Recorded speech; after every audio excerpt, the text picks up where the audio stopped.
Salut, c'est Trado. Voilà ma vidéo de mise à jour pour l'indice parisien. La séance d'aujourd'hui apporte son flot de bonnes et de mauvaises nouvelles, et puis surtout d'éléments assez déterminants.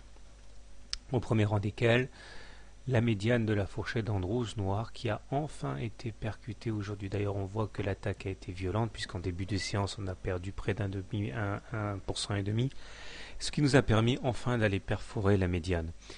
On remarque également qu'à partir des plus bas, l'organisation de la défense s'est révélée assez efficace, puisqu'on termine bien au-dessus des plus bas, puisqu'on a terminé au-dessus du niveau d'ouverture, puisqu'on a une bougie verte, et nous clôturons sur les 3792 qui correspondent plus ou moins à la précédente, au précédent support que j'avais indiqué, correspondant au plus bas du 3795 du 13 juin.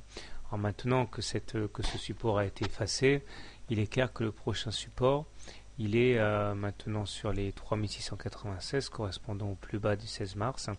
Et si on donne du crédit à l'existence du canal mauve que j'ai tracé ici avec 3 points, il faudra attendre les cours à terme sur les 3650.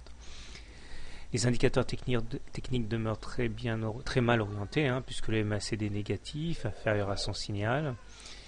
Le stochastique passe son signal à la hausse, mais il demeure en zone de survente puisqu'il est inférieur à 20, tandis que le momentum n'en finit pas de décroître, il est à moins 214, correspondant donc à une zone négative très prononcée. Surtout, nous sommes en dessous d'une M7 et d'une M20 décroissante, donc on est en tendance baissière.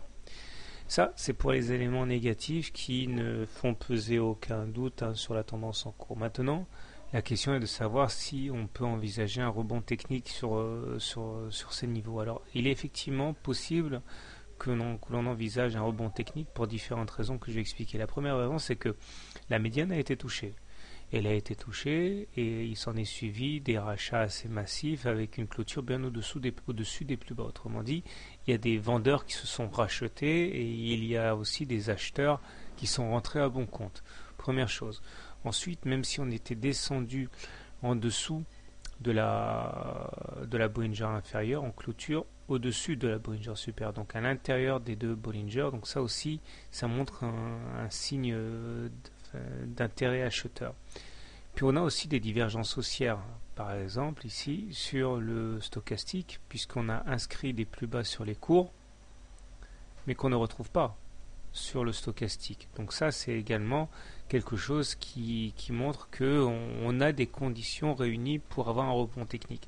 Maintenant, j'aurais tendance à me méfier, puisque le rebond technique qu'on a eu séance du 9 juin, du 9 juin et séance du 14 juin, ont été des feux de paille, puisque à peine le rebond entamé, nous avons connu une nouvelle curée à la baisse.